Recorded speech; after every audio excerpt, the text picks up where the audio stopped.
Hikari নিহঙ্গো কিজুনার আজকের এই বিশেষ বিশ্লেষণে সবাইকে স্বাগত। আজ আমরা মিন্নানো নিহঙ্গোর লেসন 4 নিয়ে একদম গভীরে যাব। আচ্ছা, জাপানি ভাষায় নিখুঁতভাবে সময় বলা বা দৈনন্দিন জীবনে একদম পারফেক্ট বিনয়ী আচরণ করাটা কি খুব কঠিন মনে হয়? মোটেই না। আজ আমরা এই বিষয়গুলোই একেবারে জলের মতো পরিষ্কার করে ফেলব। তো চলুন আর দেরি না করে সরাসরি মূল আলোচনায় ঝাঁপিয়ে পড়ি। পুরো আলোচনাটা কিন্তু আমরা একটা দারুণ রিয়েল লাইফ গল্পের লেন্স দিয়ে দেখব। আমাদের সাথে আছেন ওমারু-সান। তিনি জাপানের সাইতামা ইউনিভার্সিটির একজন গবেষক, মধ্যবয়সী বাংলাদেশি মানুষ, যিনি নতুন করে জাপানি ভাষা শিখছেন। আর মজার ব্যাপার হলো, তার এই ভাষা শিক্ষার মূল অনুপ্রেরণা কে জানেন? ইমন-সান, জাপানে থাকা আরেকজন তরুণ বাংলাদেশি স্টুডেন্ট এবং কর্মী। ওমারু-সান কীভাবে ইমন-সানের প্রতিদিনের জীবন খুব কাছ থেকে পর্যবেক্ষণ করে জাপানি ব্যাকরণের খুঁটিনাটি আয়ত্ত করছেন, ঠিক সেই চোখ দিয়ে আজ আমরা সবকিছু দেখব।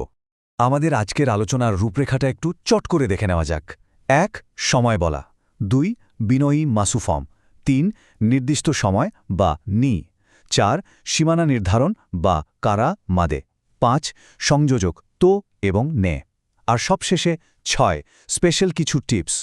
জাপানে আনুষ্ঠানিক জীবনযাপনের জন্য এই ব্যাকরণগত টুলগুলো কিন্তু একেবারে মাস্ট হ্যাভ। সেকশন 1, সময় বলা, জি এবং ফুন বা পুন। জাপানি ভাষায় সময় বলাটা আসলে খুবই সিম্পল একটা ব্যাপার। ঘন্টার ক্ষেত্রে সাধারণ সংখ্যার সাথে কেবল জি এবং মিনিটের ক্ষেত্রে ফুন বা পুন বসিয়ে দিলেই কেল্লাফাতে।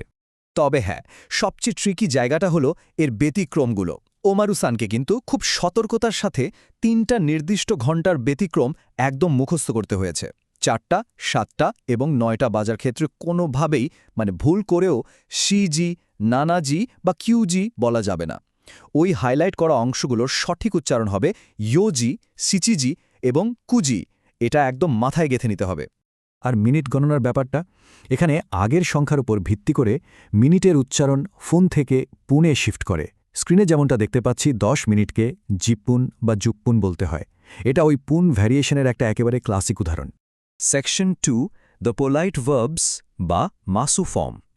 ইমন-সানের সারাদিনের কথাবার্তা থেকে ওমারু-সান একটা জিনিস খুব স্পষ্টভাবে রিয়েলাইজ করেছেন: জাপানি সমাজে এই বিনয়ী ক্রিয়াপদ বা মাসু ফর্মের গুরুত্ব আসলেই অপরিসীম।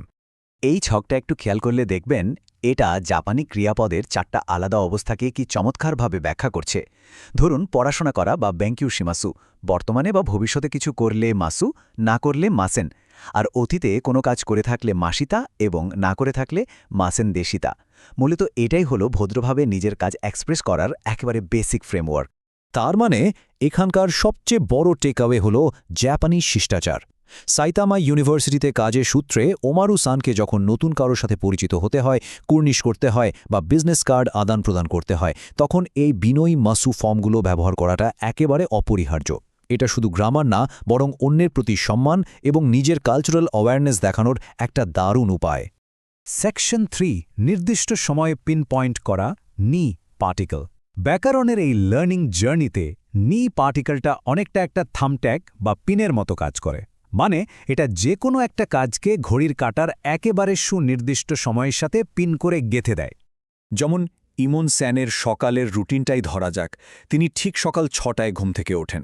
এই যে একটা সংখ্যাবাচক নির্দিষ্ট সময়ে ঘুম থেকে ওঠার কাজটা হচ্ছে, এটা বোঝাতে সময়ের ঠিক পরে নি পার্টিকল বসাতে হবে। বাক্যটা দাঁড়াবে রকুজি নি ওকিমাসু। একেবারে সিম্পল। আচ্ছা, এখানে কিন্তু একটা বিশাল বড় সতর্কতা আছে। আগামীকাল অর্থাৎ আশিতা, গতকাল অর্থাৎ কেনো এবং প্রতিদিন বা মাইনিচি, এই ধরনের আপেক্ষিক সময়বাচক শব্দগুলোর পরে জীবনেও নি পার্টিকেল বসানো যাবে না। এই রুলটা সবসময় মনে রাখতে হবে। সেকশন 4, সীমানা বা বাউন্ডারিজ, কারা এবং মাদে। চলুন ইমন-সানের রুটিনটাকে এবার আরেকটু ডিটেলে দেখা যাক। কোনো কাজের শুরুর পয়েন্ট বোঝাতে কারা মানে থেকে আর শেষের পয়েন্ট বোঝাতে মাদে অর্থাৎ পর্যন্ত ব্যবহার করে কিভাবে আমরা সময়ের সীমানা টানতে পারি, সেটা এবার ক্লিয়ার হয়ে যাবে। এখানে খেয়াল করুন, ইমন-সানের ব্যাংকের কাজের সময়সূচিটা এখানে প্লট করা হয়েছে। ব্যাংক সকাল 9টা থেকে বিকেল 3টা পর্যন্ত খোলা থাকে, অর্থাৎ 9জি কারা 3জি মাদে। এটাই থেকে পর্যন্ত বা ফ্রম আনটিল স্ট্রাকচারের একেবারে পারফেক্ট একটা উদাহরণ। সেকশন 5, কানেক্টিং ওয়ার্ডস এবং সহমর্মিতা, তো এবং নে। এই সেকশনে আমরা দেখব কিভাবে খুব সুন্দর করে নাউনগুলোকে একে অপরের সাথে কানেক্ট করা যায়।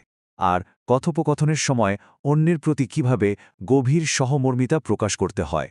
তো পার্টিকেলটা খুব স্মুথলি দুটা নাউনকে জোড়া লাগায়, যেমন আমরা যদি বোঝাতে চাই যে ব্যাংক শনিবার এবং রবিবার বন্ধ থাকে, তাহলে বলা হবে দয়োবিত নিচিয়বি। এখানে তোয়ের কাজটাই হলো এবং হিসেবে দুইটা দিনকে যুক্ত করা। এদিকে ওমারুসান যখন শুনলেন যে তরুণ ইমনসান সারাদিন পড়াশোনা আর কাজ শেষে রোজ রাত 10টা পর্যন্ত খাটেন, তখন তিনি একদম মন থেকে বাক্যের শেষে একটা নে পার্টিকেল জুড়ে দিয়ে বললেন, তাই হেন্দে শুনে মানে কাজটা খুব কঠিন, তাই না? এই নে পার্টিকেলটা স্পিকিংয়ের সময় অন্যের প্রতি সিম্প্যাথি বা সহমর্মিতা বোঝাতে জাদুর মতো কাজ করে। Section 6 instructors special tips. আমরা আলোচনার একেবারে শেষ প্রান্তে চলে এসেছি। চলুন আজকের এই পুরো অ্যানালাইসিসের সবচেয়ে ক্রিটিক্যাল টিপসগুলো একটু রিক্যাপ করে ফেলি। এখানকার অ্যাবসোলিউট কি টেকঅ্যাওয়েগুলো হলো 4, 7 আর 9টার ব্যতিক্রমী উচ্চারণগুলো ঠোঁটস্থ রাখা, এবং নি পার্টিকেলটা যে কেবল সংখ্যামাচক সময়ের সাথেই বসে সেটা ক্লিয়ার রাখা। আর সবচেয়ে জরুরি বিষয়টা হলো জাপানি পার্টিকেল নিয়ে। বর্ণমালার হা, হে এবং ও এগুলো লেখার সময় হা, হে এবং ও হলেও পার্টিকেল হিসেবে বাক্যে উচ্চারণের সময় এদের অবশ্যই ওয়া, এ এবং ও উচ্চারণ করতে হবে। এগুলো স্রেফ গ্রাম্যাটিক্যাল মার্কার, তাই এদের আক্ষরিক কোনো অনুবাদ করার চেষ্টাও করা যাবে না।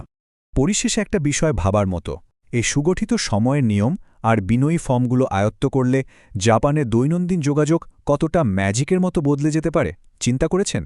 এই বেসিক স্ট্রাকচারগুলো শুধু যে নির্ভুল বাক্য তৈরি করে তা নয়, বরং জাপানি কালচারে পারস্পরিক সম্মান আর গভীর বন্ধন তৈরিতেও এগুলো দারুণ ভূমিকা রাখে। তো আজ এ পর্যন্তই। আশা করছি এই বিশ্লেষণটি জাপানি ভাষা শেখার যাত্রাকে আরও একটু সহজ আর মজাদার করে তুলবে।